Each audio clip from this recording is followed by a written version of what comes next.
अच्छा, तो इस छोटे को एक बड़े नाम भी है। ये बोलकर वह फिर हंस पड़ी। वैसे आपका नाम क्या है? मैंने पूछा। नाम की इतनी भी जल्द क्या है छोटे, समय आएगा तब जान जाइएगा। इतना बोलकर वह मुस्कुराती हुई चली गई। उसकी मुस्कान ही हम पर सितम ढा रही थी। उसके जाने के बाद मैं भी भैया के पास चला गया। पूरा होटल शादी के माहौल में डूब चुका था। हर लोगों के चेहरे पर एक अलग ही तरह के उमंग देखने को मिल रही थी। भैया आपने मुझे बुलाया? मैंने बोला। छोटे, शाम के 4 बजे वाली फ्लाइट से सुजाता मौसी आ रही हैं। तुम उन्हें एयरपोर्ट से रिसीव कर लेना, भैया ने बोले। ठीक है भैया, मैं अभी निकलता हूँ। ये बोलने के बाद मैंने अपना नजर स्मार्ट वॉच पर टिकाया। शाम के 3:30 बज रहे थे। मैं हाल से निकलकर सीधा एयरपोर्ट चला गया। एयरपोर्ट पहुंचने में कुल 25 मिनट लग गए थे, मगर फिर भी मैं सही समय पर पहुंच गया था। वहां कुछ मिनट इंतजार करने के बाद मुझे सुजाता मौसी दिखी। सूटकेस के साथ शिल्पा भी मौसी के साथ एयरपोर्ट से बाहर निकलती दिखी। शिल्पा मेरी मौसी की देवर का इकलौती बेटी है।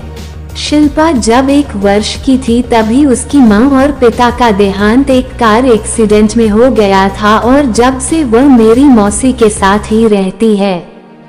मौसी ही उसकी लालन पालन की है और अब मौसी चाहती थी कि शिल्पा की शादी मेरे अर्जुन भैया से हो। मौसी मेरी मां से शिल्पा से रिश्ता के लिए कई बार बात कर चुकी थी, मगर मेरी मां हर बार इस रिश्ते ठुकराती आई है। मौसी के साथ शिल्पा को देखकर मुझे अजीब लगा। जब शिल्पा के रिश्ते कई बार ठुकराई जा चुकी थी तो शिल्पा को इस शादी में लाना क्या जरूरी था? मैं ऐसा सोचने लगा। प्रणाम मौसी, मैं मौसी के पैर छूकर बोला। खुश रहो बेटा, खुश रहो, मौसी ने थोड़ी ज्यादा ओवर एक्टिंग करती हुई बोली। मौसी हमारी गाड़ी सड़क के दूसरी तरफ खड़ी है, हम गाड़ी में चले। मैंने गाड़ी की ओर इशारा करते हुए मौसी से बोला। बेटा मेरे साथ शिल्पा भी आई हुई है। मौसी शिल्पा की ओर उंगली से इशारा करती हुई बोली। हेलो, मैंने शिल्पा से बोला। हाय आई, शिल्पा चेहरे पर नकली मुस्कान के साथ बोली थी। वैसे मैं शिल्पा को पहले ही देख चुका था, मगर मैंने उससे कुछ बोलना उचित नहीं समझा था। कुछ मिनट बाद हम लोग अपने गाड़ी में बैठ चुके थे और गाड़ी सड़कों पर दौड़ रही थी। मैं गाड़ी चला रहा था, मेरी बगल में शिल्पा बैठी थी और पीछे वाली सीट पर सुजाता मौसी थी। बेटा हम कितनी देर में होटल पहुंच जाएंगे? मौसी ने पूछी। बस अब हम पहुंचने ही वाले हैं, मैंने सड़क के सीधे देखते हुए बोला। वैसे एक बात पूछूं बेटा? सुजाता मौसी बोली। जी मौसी पूछिए, मैंने बोला।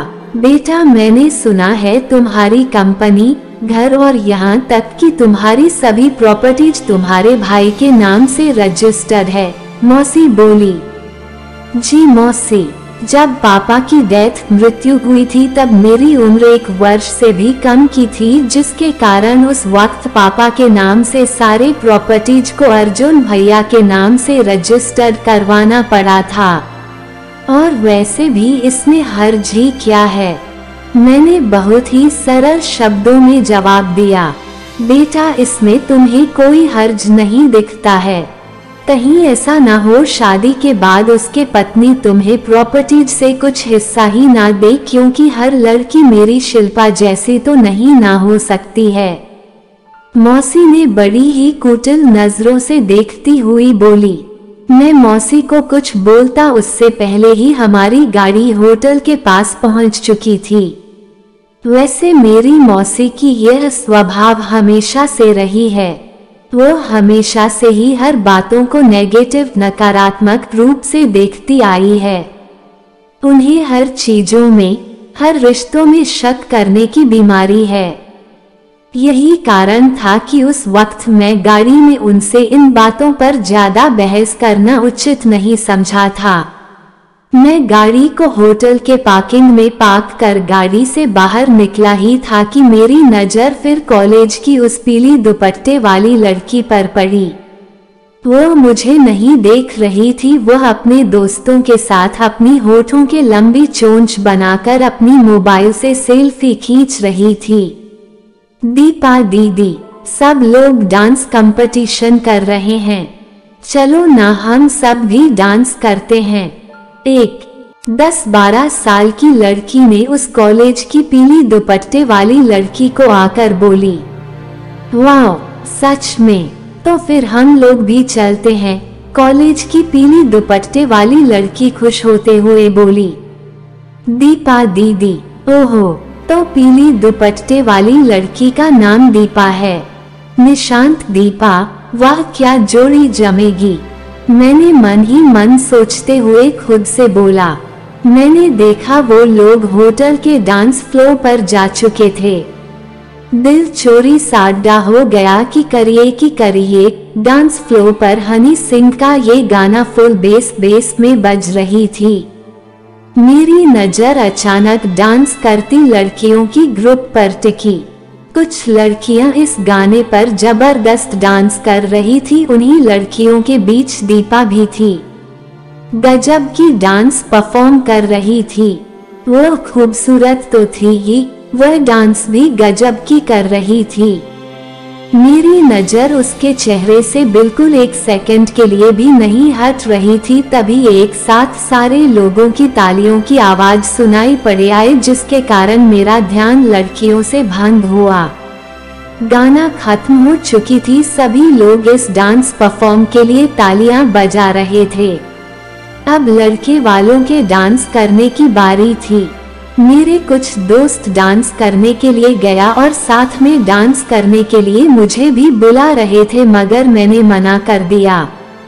छोटे, तुम्हारे अंदर पावर नहीं है क्या? ऐसा तो नहीं मेरी डांस देखकर डर गए हो? दीपा ने मेरे कानों के पास आकर बोली।